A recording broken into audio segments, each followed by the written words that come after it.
O Guarani, de José de Alencar, 1857. O romance se trata de uma história de amor entre o índio Peri e Cecília.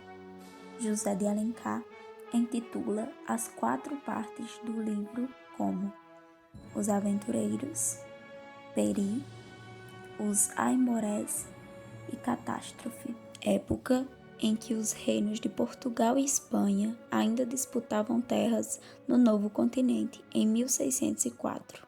O romance indianista tem por principais características: exaltação da natureza, idealização do índio, contato do índio com o europeu colonizador, índio como um herói europeizado e resgate de lendas.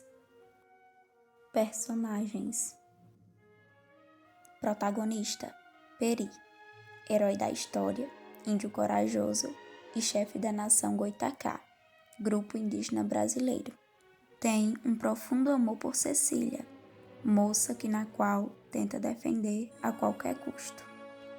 Protagonista: Ceci ou Cecília é a heroína da história. É aquela moça meiga, doce e delicada. Personagens secundários: Isabel é uma morena sensual que vive com a família Mariz, por ser filha bastarda de Dom Antônio de Mariz com uma índia. É apaixonada por Álvaro de Sá.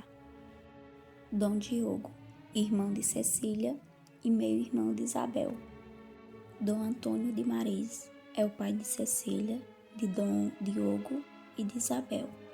É um fidalgo português que se estabelece com a família em uma fazenda às margens do rio Paquequé, interior do Rio de Janeiro. Dona Laureana, mãe de Ceci e de Dom Diogo e esposa de Dom Antônio de Mariz. Álvaro de Sá, amigo da família Mariz, tem uma paixão não correspondida por Cecília. A meia-irmã de Cecília, que é Isabel, é apaixonada por Álvaro. Loredano, empregado da família de Dom Antônio, Loredano é o vilão da história. Planeja usurpar o patrimônio do patrão e raptar Cecília. Resumo do enredo O Guarani, de José de Alencar. Adaptação a ser apresentada por Luiz G. e Ivan Jeff. O romance inicia citando o cenário onde se passa a história, belezas naturais de Paquequé. Em seguida, descreve a casa de Dom Antônio de Mariz, situada na mesma localidade. Álvaro de Sá e seus companheiros, ao retornarem do Rio de Janeiro, encontram com Peri, que estava frente a frente com uma onça, no intuito de agradar Cecília, pelo seu ato corajoso, pois já havia abandonado sua tribo, os Goitacás, por causa dela. Ceci e Isabel vão tomar banho de rio e são surpreendidas por 2 índios da tribo dos Aimorés. Peri aparece para defendê-las e é vítima de uma flechada. O motivo do ataque a elas é a vingança, pois Dom Diogo matou sem querer uma índia Aimoré e agora a sua tribo veio prestar contas. Enquanto Peri se reabilitava da flechada usando ervas medicinais, houve Loredano planejando matar Dom Antônio e sequestrar Cecília e Isabel, para depois partir em busca de um tesouro. A narrativa volta em 1 ano e conta a história de Loredano, um frade carmelita que se apoderou de um mapa das minas de prata. Abandona a vida religiosa e o nome de Frei Ângelo de Luca, para se alojar na propriedade de Dom Antônio. Há também a narrativa do primeiro encontro dos personagens principais. O índio salva Cecília de ser esmagada por uma rocha e associa a imagem de Ceci com a de Nossa Senhora. A partir daí, tem total fidelidade e admiração por ela. De volta ao presente, Dom Antônio encarrega Diogo de levar adiante a honra da família e a Álvaro, para que cuide de Cecília após sua morte, e revela que Isabel é sua filha biológica. Peri adverte Dom Antônio sobre a ameaça do ataque dos Aimorés.